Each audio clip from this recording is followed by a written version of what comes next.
आज से 1400 साल पहले जो मदीना की मस्जिद मार्ज़ वजूद में आई थी prophet peace be upon him के साथ, आज 1400 साल के बाद उस मस्जिद नबवी और मदीना के इर्द गिर्द जो तामीरात और तरक्की और बिल्डिंग्स बन चुकी हैं वो नाकाबिल दीद है। ये देखिए, ये सारा सराउंडिंग का एरिया ये मस्जिद नबवी के इर्द गिर्द का एरिया है। तकरीबन तमाम की तमाम ये डेवलपमेंट और ये जितनी बिल्डिंग्स आपको नज़र आ रही हैं और शहर रोशन नज़र आ रहा है, ये मदीना बमुश्किल 500 मीटर के अहाते में है। वो सामने मदीना शरीफ की लाइट है और ये तमाम यहाँ पर जितने भी बिल्डिंग्स बनाई गई हैं, कंस्ट्रक्शंस की गई हैं और जिस तरीके से यहाँ पर डेवलपमेंट्स की गई हैं,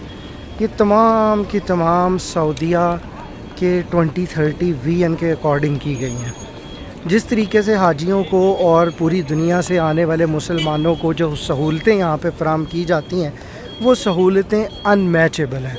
अब मैं आपको एक चीज़ बताता हूँ, जिस तरीके से आपने बहुत सारी ज़ियारात करनी है या आपने बहुत सारी चीज़ें करनी हैं, तो तमाम की तमाम चीज़ें कवायद के अंडर कर दी गई हैं, क्योंकि आबादी के तनासुब, आबादी के बढ़ने के लिहाज से रिक्वायरमेंट्स जो हैं वो भी तब्दील हो चुकी हैं और उन रिक्वायरमेंट्स को पूरा करने के लिए और आबादी के तनासुब को और विज़िटर्स की ट्रैफ़िक को देखते हुए, मद्देनज़र रखते हुए जो अरेंजमेंट्स और जो इंतज़ामात किए गए हैं, ये सऊदी हुकूमत के बहुत बड़े इंतज़ामात हैं। और इस तमाम प्रोजेक्ट को और इस इंतज़ामात को संभालना, करना, मैनेज करना, ये एक छोटा काम नहीं है।